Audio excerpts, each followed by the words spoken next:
We've all seen the videos about YouTube being on easy mode, so I'm not going to cover off those points because you've heard those a million times before. You've also probably seen the videos that are saying YouTube is not on easy mode.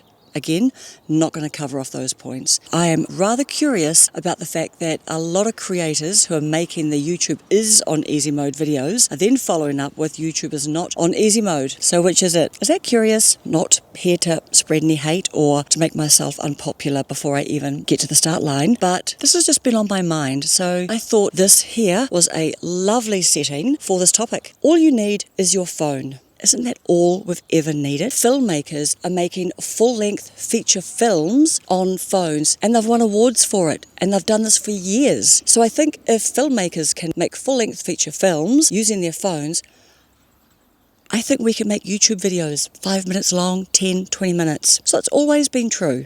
However, I think it is relevant to emphasize that point to new creators, and particularly in our over 40, over 50, over 60 niche, because it can be quite intimidating to start YouTube thinking that you need to be perfect before you get started. And all we see is quite polished videos, mainly. What about the phones from 2014 onwards can film in 4K? I don't know about you, but I think I've only just recently turned on the 4K setting, but I watch my videos in 1080, and I'm pretty sure that's the default setting for most people, unless they've changed it up. I wouldn't even know how to change it up. Don't edit, people love it.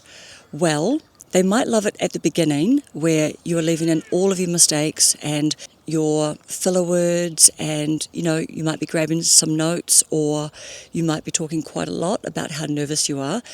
That is all really good, and that is all really valid for relatability, because we can all relate to that. After a while, you will start editing, and you'll find that your videos will improve because of some even simple editing. Because the reality is that there is a huge amount of competition on YouTube. Something like 2,500 videos are uploaded every single minute, and that was just up to 2024. In 2025, people are going to be doing a lot more AI-generated content and be able to push out a lot more videos. Something like you can produce 100 videos in 10 minutes using AI tools, and they will produce videos just like me here in this perfectly apt setting doing this video. And that is what you will have to compete with. Yes, older people do have a better attention span, as in better than 5-year-olds, but at the end of the day, watching a YouTube video is a choice, and there's a lot of competition. And even in our over 40, over 50, over 60 niche, we've got choices. And if we keep on seeing the same kind of video in exactly the same kind of format,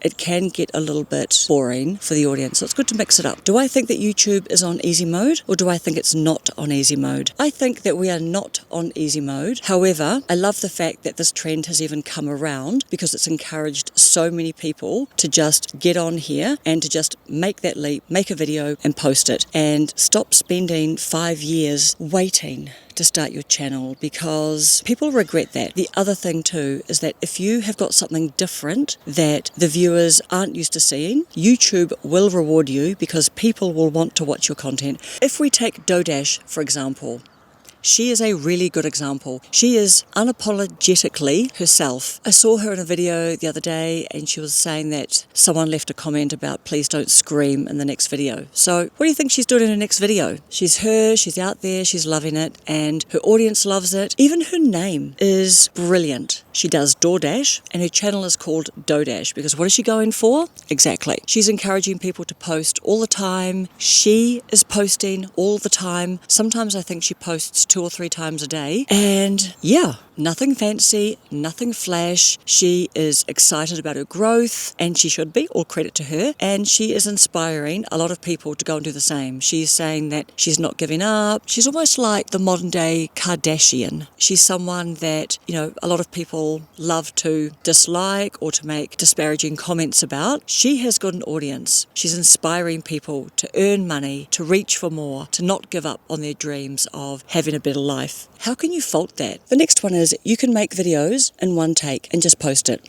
Again, that's always been true. but I like the fact that it has been emphasized for our niches because it's easy to be intimidated by most of the polished videos that we see. They're kind of perfect. That's a good thing to emphasize for sure. And I think that when you post a video in one take, it can be inspiring to your audience and encourage them to make a video, because if you've had the guts to record a video and you've left in all your mistakes, your vulnerability, they feel like they can do that too. It's encouraging. These videos are getting amazing amounts of watch time. People are watching these videos from start to finish, and the reason they're watching the videos from start to finish is because I think that there's patience for watching people just be themselves and not have lots of takes and lots of interesting things happening on the video to keep you engaged in watching the video. For example, I know someone who is hugely successful at making gaming channels for little kids. They have to use a lot of retention tactics, so really switching things up all the time,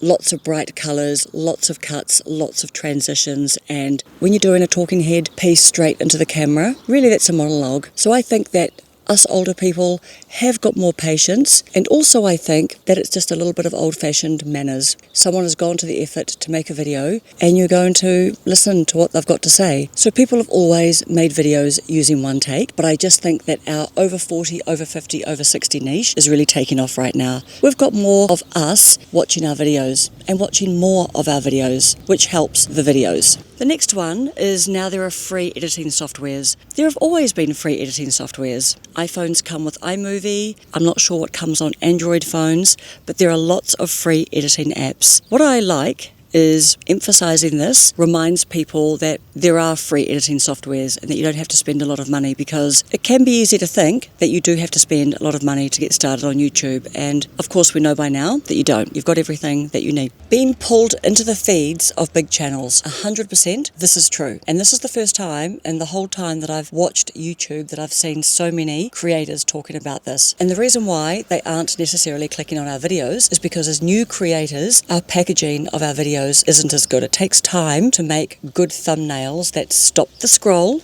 where people can see at a glance what your video is about, and that your thumbnail evokes curiosity, because curiosity is a really, really big one, a big factor in whether people will click on your video. So your thumbnail and your title, they have to be good. It takes time to get good at that. Just talk about something that you're passionate about. This is absolutely true. YouTube is founded on everyone talking about something that they're passionate about. However, you do need to be giving value in your videos, and that can look like a lot of things. But for example, if you're doing a tutorial, of course people are learning things on YouTube. We're all learning things on YouTube. We're building houses, we're building aeroplanes, but be aware that people do need to get value from your video. Just document your life. If this looks like vlogging and people don't know you, that's a bit of a hard call. Your routine, when you get up every day, what you do, you're going to work, you're going and doing your hobbies, that could be a little bit of a big ask at the beginning of your channel. It does depend on how much you've planned your video. You know, you really need to have thought about a few bullet points that you want to cover off, because I do it. I start rambling, I roll the camera, I go far away from my bullet points, and then, you know, I'm lost, you're lost. Before we know it, we're all clicking off. So there's that. It's always been true. Need to provide value. However, if your video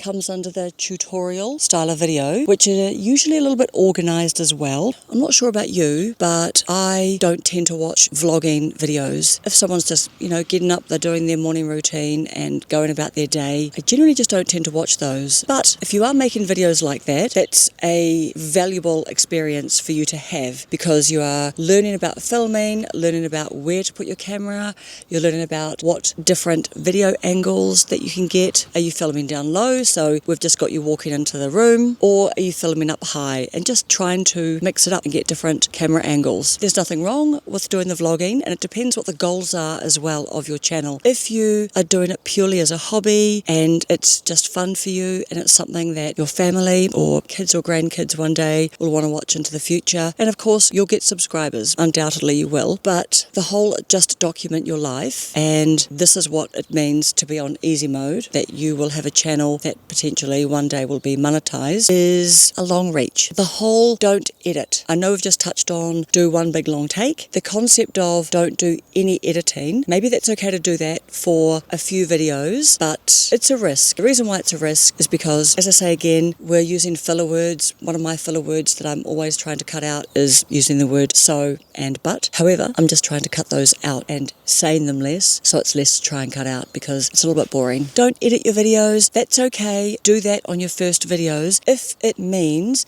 you are just going to post the video and then you're going to make another video and you're going to post that video. That's really, really important. The whole goal here, keeping your eyes on the prize, is posting videos. So do whatever you need to do to get videos posted, because if you actually hate them later, they're your videos. You can delete them or you can private them and bring them back later. Do whatever you want to do with them, but do whatever you have to do to get to posting a video, posting your next video, and on and on and on. So that is okay at the beginning, just saying that it is a little bit risky. But the whole idea of if you don't edit your videos, people will love it. I wonder if this comes from the idea that if you or I make a video and we've got the guts to not edit it, and we don't know how to not edit it, then that is inspirational for people who are watching, like your target audience. They can identify with you and they think, I'm like you. I'm in a situation similar to you. I've always wanted to start a YouTube channel. And if you have got the guts